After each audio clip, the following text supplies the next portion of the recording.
스티븐 비건 대북정책 특별대표는 19일부터 사흘간 한국을 다시 찾아 남북, 북미 간 대화 진전 상황을 재점검할 예정입니다. 스티븐 비건 미 국무부 대북 특별대표가 판문점을 찾았습니다. 한국을 5번째 찾은 그가 판문점을 방문한 건 처음입니다. We will also review American citizen travel to DPRK for purposes of facilitating the delivery of aid and ensuring that monitoring in line with international standards can occur. 이번 주 토요일 개소 100일을 맞는 개성 남북공동연락사무소를 통해 남북이 총 285차례 접촉한 것으로 집계됐습니다. 구체적으로는 당국 간 회담 5차례, 실무회의 5차례, 소장회의 10차례, 부소장회의 26차례 등으로 하루 평균 2.9차례 대면 접촉을 했고 통지문 교환도 100일은 3차례 이뤄졌습니다.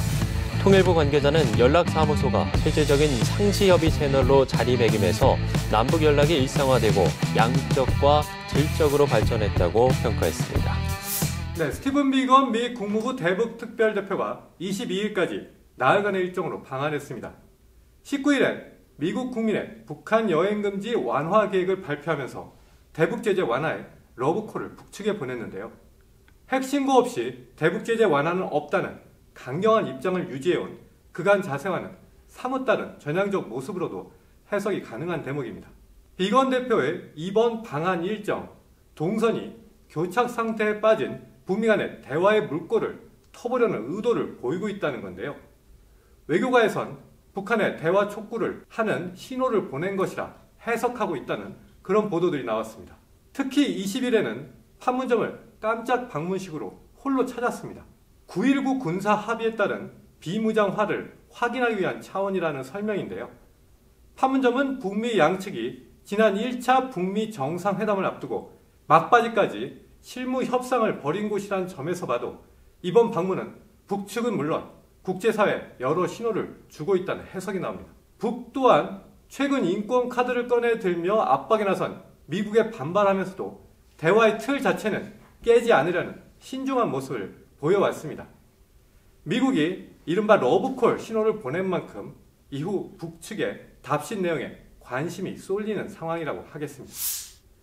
자, 남북 공동연락사무소와 23일로 개소 100일인데요. 앞서 20일 김창수 사무처장이 기자들과 만나 그간의 성과를 브리핑하고 얘기를 나눴습니다. 9월 14일 개성에서 개소한 연락사무소에선 지난 19일까지 모두 285차례 남북 간의 회담과 협의가 진행됐습니다. 당국 간 회담 5차례, 실무회의 5차례, 또 소장회의 10차례, 부소장회의 26차례 등인데요. 하루 평균 2.9차례 대면 접촉, 총 173건의 통지문도 교환했다고 합니다. 저희의 경우에도 연락사무소를 통해 북측과의 교류를 시도해 소기의 성과를 거뒀는데요. 이후로도 여러 의미 있는 성과를 중재해 주시길 기대해 봅니다. 현재 연락소엔 소장인 천혜성 통일부 차관을 비롯해 우리 인원 약 30명가량 개성과 서울을 오가며 근무하고 있습니다. 또 북측에서도 20명 안팎이 개성과 평양을 왔다 갔다 하면서 근무하는 형태라고 합니다. 공무원들만 있을까요? 아닙니다.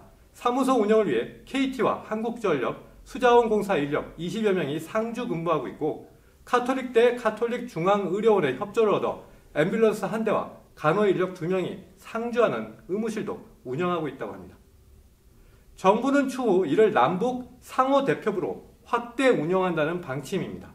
앞으로도 의미 있는 활동과 진전을 기대해 보겠습니다. 자, 북측에선 무슨 일이 있었을까요?